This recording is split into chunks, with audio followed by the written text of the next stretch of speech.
আপনারা স্পেশাল কবিরাজ চিনবেন কিভাবে? স্পেশাল কবিরাজ তান্ত্রিক চিনবেন কিভাবে? যদিও তারা স্পেশাল নয়, তারা কি তাদের কাহিনীগুলো কি আমি আপনাদেরকে বলতেছি। আপনাদের মনে ওই সমস্ত তান্ত্রিক বা কবিরাজ জায়গা করে নিয়েছে কারা জানেন? যারা কথায় কথায় কসম খায়, বাবার কসম, মায়ের কসম, পিতার কসম, তারপরে মনে করেন যে কোরআনের কসম, আল্লাহর কসম, নবীর কসম। যারা কথায় কথায় কসম খায় তারা হয়ে গেছে আপনাদের কাছে আসল তান্ত্রিক, আসল কবিরাজ। তারা আপনাদের অন্তরে জায়গা করে নিয়েছে। কেন?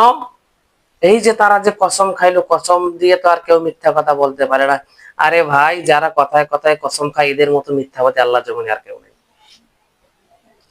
মুনাফিকের আলামতের মধ্যে এটা, আল্লাহ রাসূল যে মুনাফিকের আলামতের কথা বলছেন তার মধ্যে এটাও একটি আলামত হচ্ছে যে যারা কথায় কথায় কসম খায় এরাও কিন্তু মুনাফিক, আল্লাহ রাসূল বলেছেন।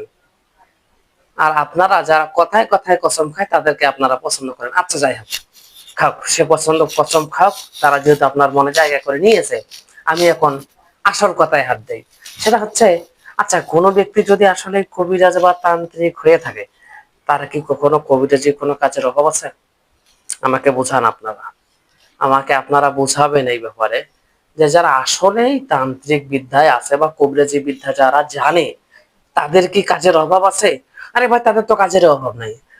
কিসের দুঃখে সে এক তার বাবার নামে কসম খাবে, তার নানার নামে কসম খাবে, কোরআনের নামে কসম খাবে? এখানে কসমের তো কোনো প্রশ্নই ওঠে না। আর তারা কথায় কথায় কসম খাচ্ছে যে আমি অমুকের কসম খেয়ে বলতেছি আপনারা আমাকে কাজ দেন, আমি এর কসম খেয়ে বলতেছি আপনারা আমাকে কাজ দেন। আরে এটা কেমন ধরনের কথা রে ভাই? এটা কেমন কথা? কসম খেয়ে আবার কাজ চাচ্ছে তারা, আপনারাও তাদেরকে তাদের প্রতারণার ফাঁদে আপনারাও পড়ে যাচ্ছেন। সে যদি আসলেই যদি কবিরাজ হয়ে থাকে, সে যদি আসলেই বিদ্যা জেনে থাকে, তাহলে সে কসম খাবে কেন? তাদের কাছে তো মানুষ এমনিতেই যাবে। হ্যাঁ, তাদের কাছে মানুষ এমনিতে যাবে। সে ভাত খাবার সময় পাবে না, খানা খাবার সময় পাবে না, মানুষের আহ রোগী দেখার সময় তার জুটবে না, এমন অবস্থা হয়ে যাবে যে বারবার রোগী আসতেছে, বারবার রোগী আসতেছে, বারবার ফোন আসতেছে তাদের কাছে কাজ করে নেওয়ার জন্য। আবার কথায় কথায় কসম খাচ্ছে। তাহলে বুঝবেন ভাই, যারা কথায় কথায় কসম খাচ্ছে এরা কখনো কবিরাজি লাইনে যদিও থাকে, কিন্তু ওই যে আল্লাহ রসুল বলছেন যে মুনাফিকের আলামত কয়টা, তার মধ্যে একটা হচ্ছে কথায় কথায় কসম খাওয়া। আর কবিরাজরা, যারা আসলে প্রকৃত কবিরাজ, তারা কিসের কসম খাবে? কিসের জন্য? কিসের জন্য তারা কসম খাবে? আপনার কাজ নেওয়ার জন্য? নিলে আমরা আপনার কাজ, কত কাজ করে ঘুরি বেড়াচ্ছে, সে কাজ করার সময় নেই। আর আপনার এই যে কিছু টাকার জন্য আমাকে কসম খেয়ে আপনার কাজ নিতে হবে, আপনার কাজ তো নেওয়ার দরকার নেই আমার, কারণ আমার তো অনেক কাজ আছে। আর তারা কথায় কথায় কসম খাচ্ছে, আপনারা তাদের ফাঁদে পড়ে যাচ্ছেন। ভাইরে, সাবধান।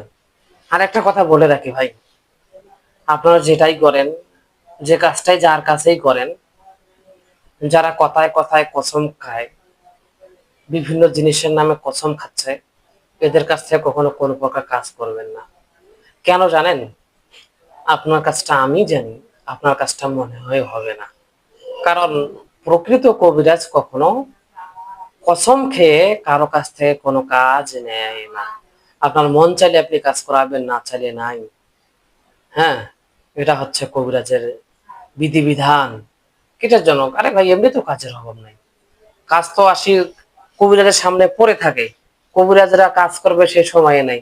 মনে রাখবেন, ডাল মে কুছ কালা है।